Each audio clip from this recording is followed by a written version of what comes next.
Hi friends, welcome to Megala designer. இந்த வீடியோவில் வந்து பார்த்தீங்க அப்படின்னா சுடிதாருடைய கை வந்து சுருக்கங்கள் இல்லாமல் கரெக்டான பர்ஃபெக்டாக எப்படி கட் பண்ணலாங்கிறத இந்த வீடியோவில் பார்த்துடலாம். நிறைய தோழிகள் வந்து ரொம்ப ஈஸியாக சொல்லி கொடுங்க, சுடிதாருடைய ஸ்லீவை வந்து எப்படி கட் பண்ணலாம் அப்படின்னு வந்து தொடர்ந்து கேட்டுக்கிட்டே இருந்தாங்க. இப்போ ஈஸியாக சுடிதாருடைய ஸ்லீவ் ஆகட்டும் அல்லது ப்ளவுஸுடைய ஸ்லீவ் ஆகட்டும், ஃபார்முலா வந்து ஒரே ஃபார்முலா தான். ரொம்ப ஈஸியாக எப்படி கட் பண்ண போகிறோம் அப்படிங்கிறத இந்த வீடியோவில் பார்க்க போகிறோம். வீடியோக்கு போகிறதுக்கு முன்னதாக புதுசாக நம்ம சேனலில் பார்க்குறீங்க அப்படின்னா சப்ஸ்கிரைப் பண்ணிக்கிங்க, கூடவே பெல் பட்டனையும் ப்ரெஸ் பண்ணிக்கிங்க. அப்போ தான் நாங்கள் போடுற வீடியோ உடனுக்குடனே நோட்டிஃபிகேஷன் வரும். நீங்கள் எல்லா வீடியோவும் மிஸ் பண்ணாமல் பார்க்கலாம். வாங்க இப்போ நம்ம வீடியோக்கு போயிடலாம்.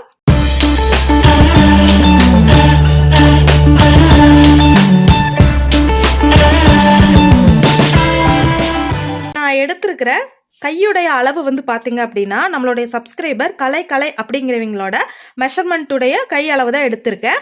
ஒரு ஸ்லீவ் நம்ம கட் பண்ணோம் அப்படின்னா நமக்கு தேவையான அளவு என்னன்னு பார்த்தீங்கன்னா கை உயரம், கையுடைய சுற்றளவு, ஆம்கோல் லென்த்து, மார்பு சுற்றளவு, இந்த 4 அளவுகள் வந்து நம்ம வந்து ஒரு ஸ்லீவ் கட் பண்ணுறதுக்கு வந்து கண்டிப்பாக நமக்கு வேணும்.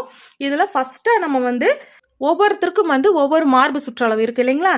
இதே வந்து ப்ளவுஸுக்கு அப்படிங்கும்போது நமக்கு வந்து ஃபிட்டான அளவுகளாக இருக்கும். இதே சுடிதாருக்கு அப்படின்னா 1/2 இன்ச் 1 இன்ச் வந்து லூஸாக தான் நம்ம வந்து சுடிதார் யூஸ் பண்ணுவோம் இல்லைங்களா. ப்ளவுஸ் நம்ம வந்து ஃபிட்டாக போடுற அளவுக்கு சுடிதார் வந்து கண்டிப்பாக நம்ம பயன்படுத்த மாட்டோம். அதனால் இப்போ சுடிதாருடைய சுற்றளவு அப்படிங்கும்போது நம்ம ப்ளவுஸுடைய சுற்றளவை விட 1/2 இன்ச் 1 இன்ச் வந்து நமக்கு அதிகமாக இருக்கும். அந்த லூஸுக்கு தகுந்த மாதிரி நமக்கு வந்து ஆம்கோலுடைய சுற்றளவு வந்து 1 இன்ச் 1/2 இன்ச் வந்து எக்ஸ்ட்ரா இருக்கும். அவ்வளோதான் வித்தியாசம். இப்போ வந்து நம்மக்கிட்ட இருக்கிற இந்த அளவை எப்படி நம்ம வந்து ஸ்லீவுக்கு கட் பண்ணலான்னு பார்த்துடலாம். ஃபர்ஸ்ட் வந்து நம்ம எடுத்திருக்கிற அளவு வந்து பார்த்தீங்கன்னா கையுடைய உயரம், ரெண்டாவது வந்து சுற்றளவு. நமக்கு வந்து கையுடைய சுற்றளவு வருது இல்லைங்களா, என்ன சுற்றளவு வருதோ அந்த சுற்றளவை 2ஆல் நம்ம டிவைட் பண்ணோம் அப்படின்னா வர்ற ஆன்சரை இந்த மாதிரி நீங்கள் எழுதி வச்சுக்கோங்க. அடுத்ததாக பார்த்தீங்க அப்படின்னா ஆம்கோலுடைய சுற்றளவு எந்த அளவு வருதோ அந்த அளவையும் 2ஆல் டிவைட் பண்ணி வர ஆன்சரை எழுதி வச்சுக்கோங்க. அடுத்ததாக வந்து பார்த்தீங்க அப்படின்னா மார்பு சுற்றளவு உங்களுக்கு எத்தனை இன்ச் வருதோ அந்த அளவை வந்து 12 அப்படிங்கிறது வந்து நம்ம வந்து ஸ்லீவுக்கு கேப் ஹைட்டு. நிறைய பேர் வந்து கேப் ஹைட்டுனா என்னன்னு சொல்லி கேட்டுகிட்டே இருக்கீங்க. கேப் ஹைட் என்ன, கேப் ஹைட் எப்படி கண்டுபிடிக்கிறதுங்கிறத தெளிவான விளக்கத்தோடு நிறைய வீடியோ ஷார்ட்ஸும் போட்டிருக்கேன், பெரிய வீடியோவும் போட்டிருக்கேன், நம்ம சேனலில் பார்த்துக்குங்க. இருந்தாலும் இந்த வீடியோலேயும் ஒரு தடவை நான் சொல்லிடுறேன். மார்பு சுற்றளவு வச்சு நம்ம 12ஆல் டிவைடு பண்ணும்போது நமக்கு வர்ற ஆன்சர் இருக்குது பார்த்தீங்களா, இதுதான் வந்து கேப் ஹைட்டு. இப்போ இந்த கேப் ஹைட்டை வந்து நம்ம எடுத்திருக்கிற கையுடைய அளவில் எப்படி நம்ம வளைக்க போகிறோங்கிறத இந்த வீடியோவில் பார்க்குறோம். ஸ்லீவ் கட் பண்ணுறதுக்காக ஃபஸ்ட்டு வந்து நம்ம எடுத்திருக்கிற கிளாத்தை வந்து இந்த மாதிரி ரெட்டையாக ஃபோல்டு பண்ணி நம்ம வந்து மடித்து போட்டுக்கலாம். சுருக்கங்கள் இல்லாமல் ஒரே அளவுக்கு சரியாக நம்ம வந்து ரெட்டையாக போட்டதுக்கு பிறகு நம்ம மார்க் பண்ண போகிற அளவு எடுத்து வச்சுக்கிறேன். இப்போ வந்து கையுடைய உயரம் வந்து பார்த்தீங்க அப்படின்னா 11.5 இன்ச்சுக்கு நம்ம வந்து மார்க் பண்ணணும்.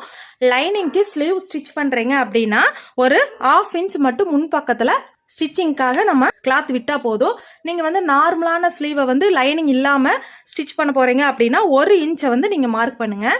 இந்த வீடியோவில் நான் வந்து 1 இன்ச்சுக்கு மடித்து ஸ்டிச் பண்ணுறதுக்காக மார்க் பண்ணுறேன். இந்த 1 இன்ச்சை வந்து நம்ம ஸ்ட்ரைட்டாக ஒரு கோடு போட்டுக்கணும்.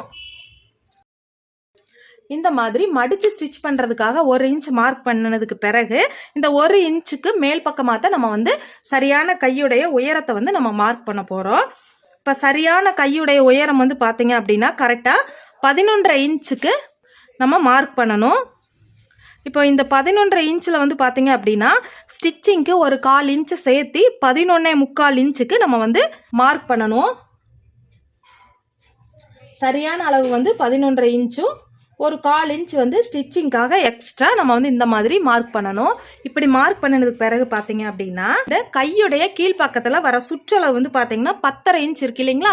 இந்த 10.5 இன்ச்சை 2ஆல் டிவைட் பண்ணோம்னா 5.25 இன்ச் வருது இல்லைங்களா. இந்த 5.25 இன்ச் வந்து சரியான கையுடைய சுற்றளவு. இந்த நம்ம மார்க் பண்ணியிருக்கு இல்லைங்களா, அந்த இடத்துல வந்து 5.25 இன்ச்சுக்கு வந்து பார்த்தீங்க அப்படின்னா இது வந்து சரியான கையுடைய சுற்றளவு. இந்த சரியான அளவுல இருந்து எக்ஸ்ட்ரா உள் ஸ்டிச்சுக்காக நம்ம வந்து டக்கு பிடிப்போம் இல்லைங்களா, அந்த அளவு வந்து 1 இன்ச் 1.5 இன்ச் அப்படிங்கிறது வந்து உங்களுடைய ஆப்ஷன் தான். நீங்கள் எத்தனை இன்ச்சுக்கு துணியை உள் ஸ்டிச்சுக்காக விடுவீங்களோ அத்தனை அளவை நம்ம வந்து மார்க் பண்ணிக்கலாம். நான் வந்து எக்ஸ்ட்ரா ஸ்டிச்சுக்காக துணியை விட்டுருக்கேன். அடுத்த அளவாக வந்து பார்த்தீங்க அப்படின்னா இந்த மார்பு சுற்றளவு வருது இல்லைங்களா, முழு மார்பு சுற்றளவு வந்து 38 இன்ச்சை 12ஆல் டிவைட் பண்ணோம் அப்படின்னா நமக்கு வந்து 3.16 பாயிண்ட் வருது இல்லைங்களா. இதில் என்ன கவனிக்கணும்னு பார்த்தீங்க அப்படின்னா, கை வந்து நார்மலான கை அளவு அப்படின்னா நம்ம வந்து 3.25 இன்ச்சு இருந்து 3.25 இன்ச்சிலேருந்து 1 பாயிண்ட் வந்து அதிகமாக இருக்குது. இந்த அளவு அப்படியே மார்க் பண்ணிக்கலாம். இதுவே வந்து கைப்பகுதி மட்டும் வந்து உருண்டையாக சதைப்பிடிப்பாக குண்டாக இருக்குது அப்படின்னா நம்ம வந்து இந்த 3.25 இன்ச்சை 3.5 இன்ச்சா கூட நம்ம மாற்றிக்கலாம், எந்த தப்பு கிடையாது. ஆனால் இந்த 3.16 பாயிண்ட்டுக்கு கம்மியாக மட்டும் நம்ம மார்க் பண்ணிடக்கூடாது. இப்போ வந்து இது மீடியமான உடல் சுற்றளவு இருக்கிற அளவு அப்படிங்கிறதுனால நம்ம வந்து 3.16 பாயிண்ட்டை வந்து அப்படியே நம்ம வந்து மார்க் பண்ணிக்கலாம். எப்படி நம்ம மார்க் பண்ணால், இந்த ஃபுல் லென்த்து நம்ம வந்து மார்க் பண்ணியிருக்கோம் இல்லைங்களா, இந்த 11.5 இன்ச்சில் வந்து இந்த ஸ்டிச்சிங்க்கு 1/4 இன்ச்சு சேர்த்திருக்கு இல்லைங்களா, இந்த 1/4 இன்ச்சு சேர்க்காம நம்ம வந்து கரெக்டாக 3.16 பாயிண்ட் அப்படிங்கிறது வந்து 3.25லேருந்து 1 பாயிண்ட் வந்து அதிகமாக நமக்கு வந்து வருது. இது 3.5 இன்ச்சா கூட நம்ம மார்க் பண்ணிக்கலாம். நான் வந்து சரியான அளவு 3.16 பாயிண்ட்டாகவே நான் வந்து மார்க் பண்ணுறேன். இப்படி நம்ம மார்க் பண்ணினதுக்கு பிறகு இந்த அளவு தான் வந்து பார்த்தீங்க அப்படின்னா நமக்கு வந்து ப்ளவுஸுடைய கையாகட்டும் அல்லது சுடிதாருடைய கையாகட்டும் கேப் ஹைட் அப்படிங்கிறது வந்து இந்த அளவு தான். இந்த கேப் ஹைட்டுக்கு நம்ம எடுத்திருக்கிற அளவை வந்து ஸ்ட்ரைட்டாக ஒரு கோடு போட்டுக்கலாம். முழு ஆம்கோல் சுற்றளவு வந்து 17 இன்ச்சை 2ஆல் டிவைட் பண்ணோம் அப்படின்னா நமக்கு வந்து 8.5 இன்ச் வருது இல்லைங்களா. இந்த 8.5 இன்ச்சை வந்து நம்ம இப்போ வந்து ஒரு சைடில் மார்க் பண்ணுற அளவு வந்து ஆம்கோலுடைய சுற்றளவு வந்து 8.5 இன்ச் இருக்கு இல்லைங்களா. இந்த 8.5 இன்ச்சில் 1 இன்ச் மைனஸ் பண்ணோம் அப்படின்னா 7.5 இன்ச் வருது இல்லைங்களா. இந்த 7.5 இன்ச்சை தான் நம்ம வந்து இந்த கேப் ஹைட்டுக்கு நம்ம மார்க் பண்ணோம் இல்லைங்களா, அந்த இடத்துல நம்ம வந்து மார்க் பண்ணணும்.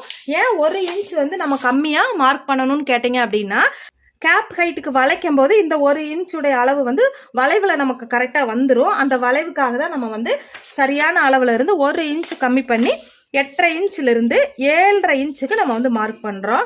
இப்போ 7.5 இன்ச் அப்படிங்கிறது இந்த கேப் ஹைட்டுக்கு நம்ம மார்க் பண்ணோம் இல்லைங்களா, அந்த இடத்துல வந்து சரியான அளவாக 7.5 இன்ச்சுக்கு நம்ம வந்து மார்க் பண்ணிக்கலாம். இந்த 7.5 இன்ச்சிலேருந்து பார்த்தீங்க அப்படின்னா எக்ஸ்ட்ரா உள் ஸ்டிச்சுக்காக ஒரு 1.5 இன்ச்சை மார்க் பண்ணிக்கலாம். இப்போ இந்த 1.5 இன்ச்சு மார்க் பண்ணியிருக்கிறத கை வந்து ஒரு சில பேர்த்துக்கு பார்த்தீங்கன்னா கை மேல் பக்கத்தில் வந்து சதைப்பிடிப்பாக இருக்கும், கை கீழே வர வர கொஞ்சம் சதைப்பிடிப்பு கம்மியாக இருக்கும். கைப்பகுதியுடைய சைடில் வந்து நீங்கள் ஸ்ட்ரைட்டான ஸ்கேல் வச்சு இப்படி கோடு போடுறீங்க அப்படின்னா ஒரு சில பேர்த்துக்கு வந்து இந்த ஸ்ட்ரைட்டான ஸ்கேலில் கோடு போடும்போது ஸ்டிச் பண்ணும்போது சரியாக இருக்கும். ஆனால் ஒரு சில பேர்த்துக்கு வந்து கையுடைய மாற்றத்தால் என்னாகும் பார்த்தீங்கன்னா கொஞ்சம் லூஸு, கொஞ்சம் டைட்டு, கொஞ்சம் லூஸு, அந்த மாதிரி வந்து ஒரு 2 டைப் 3 டைப்பாக வந்து கையுடைய நீளத்துக்கு இருக்கிறதுக்கு வாய்ப்பு இருக்கும். அந்த மாதிரி நேரான ஸ்கேல் வச்சு கோடு போட்டு ஸ்டிச் பண்ணுற உங்களுக்கு கையில் வந்து லூஸு டைட்டு அப்படிங்கிற மாதிரி பிரச்சனை இருக்குது அப்படின்னா உங்களுக்கு ஒரு சின்ன டிப்ஸ் என்னன்னு பார்த்தீங்கன்னா, இந்த மாதிரி நம்ம வந்து பேண்ட்டுக்கெல்லாம் வந்து வளைவு கொடுக்குறக்கு இந்த ஸ்கேல் யூஸ் பண்ணுவோம் இல்லைங்களா, இந்த ஸ்கேலை வந்து நீங்கள் பயன்படுத்தலாம். இந்த ஸ்கேல் வந்து பார்த்தீங்கன்னா கொஞ்சம் வளைவாக இருக்கும். இந்த வளைவான ஸ்கேலை இந்த மாதிரி வச்சுட்டு இந்த 1.5 இன்ச்சுக்கு வந்து இந்த மாதிரி நம்ம வந்து கோடு போட்டுக்கலாம். வளைவான ஸ்கேலில் வந்து நீங்கள் கொஞ்சம் கோடு போட்டிங்க அப்படின்னா உங்களுக்கு வந்து அந்த லூஸு டைட்டு அப்படி இருக்கிறவங்களுக்கு வந்து இந்த ஸ்கேலை வச்சு நீங்கள் வந்து கோடு போட்டிங்க அப்படின்னா இது வந்து லைட்டாக உங்களுக்கு கொஞ்சம் வளைவு கொடுத்து தான் இந்த கை வந்து நம்ம மார்க் பண்ணுற மாதிரி இருக்கும். அப்போ வந்து பார்த்தீங்கன்னா கரெக்டான ஃபிட்டிங்காக கையுடைய சுற்றளவு வந்து ஸ்டிச் பண்ணும்போது இருக்கும். ட்ரை பண்ணி பாருங்கள். இந்த கேப் ஹைட் வந்து நம்ம மார்க் பண்ணியிருக்கு இல்லைங்களா, இந்த கையுடைய வளைவு வர்ற இடத்துக்கு பேர் தாங்க கேப் ஹைட்டு.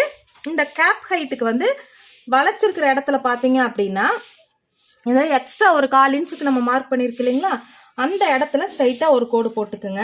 கோடு போட்டதுக்கு பிறகு இந்த சரியான அளவு 7.5 இன்ச்சுக்கு மார்க் பண்ண இடத்துல இருந்து ஒரு பாக்ஸை வந்து நீங்கள் போட்டுக்குங்க. இந்த பாக்ஸ் போடுற டைப் போட்டிங்க அப்படின்னா கை நம்ம வந்து கட் பண்ணி ஸ்டிச் பண்ணுறதுல ஒரு சின்ன அளவு கூட உங்களுக்கு மாறாமல் சுருக்கங்கள் இல்லாமல் நீட்டாக அழகாக இருக்கும்.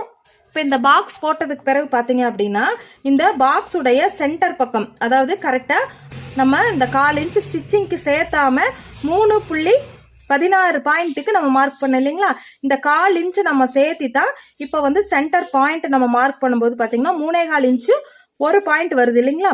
இந்த அளவை வந்து சரி பாதியாக இந்த பாக்ஸை வந்து நம்ம சரி பாதி அளவுக்கு ஒரு மார்க்கிங் பண்ணிக்கலாம். அதே மாதிரி கையுடைய நீளம் மார்க் பண்ணியிருக்கேன் இல்லைங்களா, அந்த இடத்தையும் வந்து பார்த்தீங்கன்னா சரி பாதியான அளவுக்கு இப்படி ஒரு மார்க் பண்ணிக்கலாம். இந்த மார்க்கிங்கை வந்து நம்ம நீளத்தையும் அகலத்தையும் வந்து சரி பாதியை இப்படி ஒரு பாக்ஸ் போட்டுக்கலாம். கையுடைய சுற்றளவு வர்ற இடத்துடைய பாதி அளவையும் நம்ம வந்து மார்க் பண்ணியிருக்கோம். கையுடைய கேப் ஹைட் வர்ற இடத்தையும் நம்ம வந்து பாதியாக மார்க் பண்ணியிருக்கோம் இல்லைங்களா. இந்த ரெண்டையும் நம்ம சேர்க்கிற இடம் தான், இதுதான் வந்து மையப்புள்ளி. இந்த இடத்துல தான் வந்து ஆம்கோல் ஸ்கேலை வச்சு நம்ம மார்க் பண்ண போகிறோம். இந்த இடத்துல இருந்து இந்த சென்டர் மையப்புள்ளி வரைக்கும் நம்ம வந்து ஆம்கோல் ஸ்கேல் வந்து நமக்கு வளைக்கிற மாதிரி நம்ம வந்து ஆம்கோல் ஸ்கேலை இந்த மாதிரி வளைவில் வச்சுக்கலாம். ஆம்கோல் ஸ்கேலை வச்சு இந்த மாதிரி ஒரு வளைவு கொடுத்துட்டு அப்படியே ஆம்கோல் ஸ்கேலை நம்ம திருப்பி இந்த எக்ஸ்ட்ரா நம்ம விட்டுருக்கு இல்லைங்களா, இந்த இடத்துக்கு வெளியே வரக்கூடாது. இதுக்கு உள்பக்கமாக ஒரு 1/2 இன்ச் வந்து நீங்கள் மார்க் பண்ணிக்கிங்க. சரியான அளவுல இருந்து ஒரு 1/2 இன்ச் உள்ள இருக்கிற மாதிரி மார்க் பண்ணிட்டு இந்த 1/2 இன்ச்சுக்கு வந்து இந்த வளைவு இருக்கிற மாதிரி இப்படி மார்க் பண்ணிக்கிங்க. இந்த ஃபர்ஸ்டா நம்ம போட்டிருக்கிற வளைவு வந்து பாத்தீங்க அப்படின்னா நமக்கு வந்து முன்பக்கத்துக்கு ஃப்ரண்ட் சைடு வர்ற வளைவை தான் நம்ம ஃபர்ஸ்டா மார்க் பண்றோம். இந்த வளைவு தான் ரொம்ப முக்கியம். இந்த வளைவு எப்படி கரெக்டா உடல் சுற்றளவுக்கு தகுந்த மாதிரி நமக்கு வருதோ அதுக்கு தகுந்த மாதிரி நமக்கு வந்து இந்த ஸ்கிரீன்ல தெரியிற பிக்சர்ல பாத்தீங்கன்னா கையுடைய லென்த்துக்கு எப்படி சுருக்கமா இருக்குங்கிறத நீங்களே பார்க்க முடியும். இந்த சுருக்கம் இல்லாம சுடிதாருடைய கை வந்து கரெக்டான அளவில், சுடிதாரோ அல்லது பிளவுஸோ 2 கைக்குமே வந்து இந்த மெத்தேடு பொருந்தும். உங்களுக்கு சுருக்கம் இல்லாத கைப்பகுதி வரும். அடுத்ததாக பார்த்தீங்க அப்படின்னா இந்த சரியான அளவில் இருந்து ஒரு 1/2 இன்ச் வந்து நம்ம மார்க் பண்ணிக்கலாம். வெளி சைடை நம்ம வந்து இப்படி ஒரு 1/2 இன்ச்சுக்கு மார்க் பண்ணிக்கணும். இந்த 1/2 இன்ச்சுக்கு மார்க் பண்ணினதுக்கு பிறகு ஆம்கோல் ஸ்கேலை வந்து அப்படியே நம்ம வந்து இந்த 1/2 இன்ச்சுக்கு எக்ஸ்ட்ரா மார்க் பண்ண இடமும் ஷோல்டரோட இடமும் சரியா நமக்கு பொருந்துற மாதிரி ஆம்கோலுடைய ஸ்கேலை வந்து நம்ம வச்சுக்கணும். இந்த மாதிரி வச்சதுக்கு பிறகு நம்ம வந்து இப்போ கையுடைய வளைவை வந்து நம்ம வளைச்சுக்கலாம். இந்த ஃபர்ஸ்ட் ஒரு வளைவு கொடுத்ததுக்கு பிறகு ஆம்கோல் ஸ்கேலை அப்படியே நம்ம திருப்பிக்கலாம். திருப்பி நம்ம வந்து பார்த்தீங்க அப்படின்னா இந்த கார்னர்ல நம்ம வந்து டச் பண்ணணும். இந்த மாதிரி இந்த கார்னர்ல வந்து டச் ஆகிற மாதிரி அடுத்த வளைவை வந்து நம்ம வளைக்கணும். இவ்வளோதாங்க. கையுடைய அமைப்பை வந்து நம்ம நீட்டாக ஃபினிஷ் பண்ணியாச்சு. இப்போ கையுடைய சுற்றளவு வந்து நம்ம பார்க்கணும் இல்லைங்களா. ஆம்கோலுடைய சுற்றளவு நமக்கு எவ்வளோ வரணும்னு பார்த்தீங்கன்னா கரெக்டாக 8.5 இன்ச் நமக்கு வந்து இப்போ வரணும். அந்த 8.5 இன்ச் இருக்காங்கிறத நம்ம வந்து அளந்து பார்த்துக்கலாம். கட்டிங் பண்ணுறதுக்கு முன்னாடியே வந்து நம்ம எடுத்துருக்கிற அளவுகள் வந்து சரியாக இருக்கான்னு செக் பண்ணிக்கணும். இப்போ நமக்கு வந்து ஆம்கோலுடைய முழு சுற்றளவு 17 இன்ச் நம்ம 2ஆல் டிவைட் பண்ணோம் இல்லைங்களா. துணியை வந்து நம்ம ரெட்டையாக மடிச்சு போட்டிருக்கிறதுனால நம்ம வந்து 2ஆல் டிவைட் பண்ண ஆன்சர் தான் ஒரு சைடில் நமக்கு வரணும். இப்போ நமக்கு வந்து 8.5 இன்ச் வந்து சுற்றளவு இருக்காங்கிறது, ஆம் பகுதியுடைய சுற்றளவு வந்து 8.5 இன்ச் இருக்காங்கிறத இப்போ வந்து நம்ம செக் பண்ணிக்கலாம். இப்போ ஆம் பகுதியுடைய இந்த கார்னர்ல இருந்து டேப்பை வந்து இந்த வெளிப்பக்கமாக இருக்கு இல்லைங்களா, இந்த ஆம் சைடில் வந்து இப்படியே நம்ம வச்சுட்டு இப்படி அளவு பார்த்தீங்க அப்படின்னா கரெக்டான அளவு 8.5 இன்ச்சுக்கு இருக்கு இல்லைங்களா. இந்த 8.5 இன்ச் வர்றதுக்காக தான் நம்ம வந்து கேப் ஹைட் கண்டுபிடிக்கிறதுக்காக 1 இன்ச்சை கம்மி பண்ணி 7.5 இன்ச்சுக்கு மார்க் பண்ணோம் அப்படின்னா நம்ம கேப் ஹைட்ல இருந்து வளைவு கொடுக்கும்போது கரெக்டா ஆமுடைய சுற்றளவுக்கு தகுந்த மாதிரி சரியான அளவு வந்து வந்துடும். இப்போ வந்து நம்ம மார்க் பண்ணியிருக்கிற கையுடைய அளவு வந்து சரியான அளவு. இந்த மாதிரி நீங்கள் வந்து சுடிதாருடைய கைப்பகுதியை நீங்கள் வந்து கட் பண்ணலாம். கையுடைய உயரம் எந்த அளவு வேணுமோ அந்த அளவு நீங்கள் டிசைட் பண்ணிவிட்டு மார்பு சுற்றளவு 12ஆல் டிவைட் பண்ணீங்க அப்படின்னா உங்களுக்கு வந்து சரியான கேப் ஹைட் வந்துடும். சரியான கேப் ஹைட்டை வச்சு நீங்கள் கட்டிங் பண்ணீங்க அப்படின்னா உங்களுக்கு எந்த மிஸ்டேக்கும் இல்லாமல் பர்ஃபெக்டான கைப்பகுதி ஈஸியாக கட் பண்ணிடலாம். இந்த வீடியோ பிடிச்சிருந்தது அப்படின்னா லைக் பண்ணுங்கள், ஷேர் பண்ணுங்கள். தேங்க்யூ.